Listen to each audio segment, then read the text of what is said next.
Alors la FAE, c'est l'Association française des acteurs de l'éducation.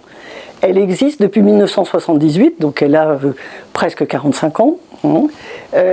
C'est une association qui vise à offrir des ressources, des échanges professionnels en toute liberté à des acteurs de l'éducation. Notre public, c'est dans une majorité importante des chefs d'établissement, qu'on appelle les personnels de direction, c'est-à-dire des collèges et des lycées, des inspecteurs, mais aussi des profs, des universitaires, des collectivités locales, tout ce qu'on peut imaginer d'acteurs de l'éducation. Nos actions, il se passe des tas de choses à la FAE aux échelons locaux, avec des mini-colloques, un petit déjeuner sur un sujet. Les deux actions majeures de notre association, c'est premièrement une publication. On a une revue trimestrielle depuis 1978. Elle existe, il y a 4 numéros par an. La revue Administration et Éducation, qui paraît donc 4 fois par an.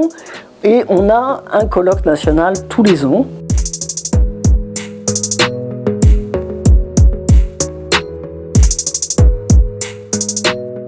On a fait beaucoup de colloques depuis 45 ans sur des sujets très variables, comme les ressources humaines dans l'éducation nationale, l'orientation, les collectivités locales, ne laisser aucun élève au bord du chemin. Mais on s'est dit que quand même les premiers usagers de l'école, ce sont les élèves, et qu'il fallait quand même s'interroger sur le fait qu'on en parlait tout le temps, mais on ne les entendait pas beaucoup. Enfin nous, on ne les entendait pas beaucoup. On va dire, on les entend bien sûr quand on est dans un lycée, on entend beaucoup les élèves, mais nous on avait envie d'écouter leurs paroles et donc on s'est posé cette question-là.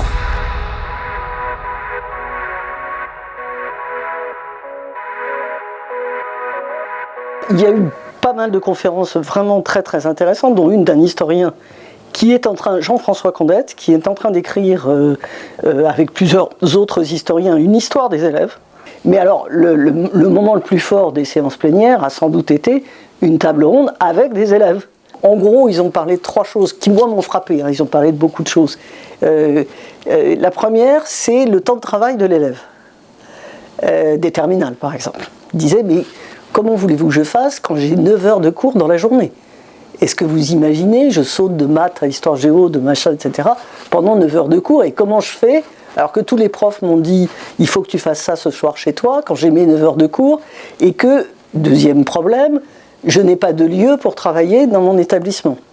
La deuxième chose qu'ils ont expliqué, c'est qu'ils étaient toujours bien accueillis par les équipes de direction, mais ils disaient on n'est pas sûr, on est entendu, mais on n'est pas sûr qu'on soit écouté. Et la troisième chose qui m'a vraiment très intéressée, c'est cet apprentissage de représentant, au sens de la démocratie représentative. C'est-à-dire un élève racontait très bien que son groupe classe lui avait demandé de remonter un certain nombre de problèmes avec une professeure, j'ai l'impression sans agressivité. C'est-à-dire, je ne sais pas ce qu'elle faisait, peut-être elle faisait les trucs trop vite, j'en sais rien. Et donc il était allé voir la prof, il faisait son boulot, et la prof, avec un langage de prof, lui avait donné plein d'arguments, lui avait expliqué pourquoi il faisait ça, et il disait je me suis retrouvé entre les deux et je ne savais plus qui croire entre les deux. Donc c'était le stade d'après, nous adultes qui l'avons fait, on sait ce que c'est essayer de mettre ensemble les deux parties pour arriver à un compromis, mais il n'en était pas là, et c'est normal parce que c'est quelque chose de très difficile à faire.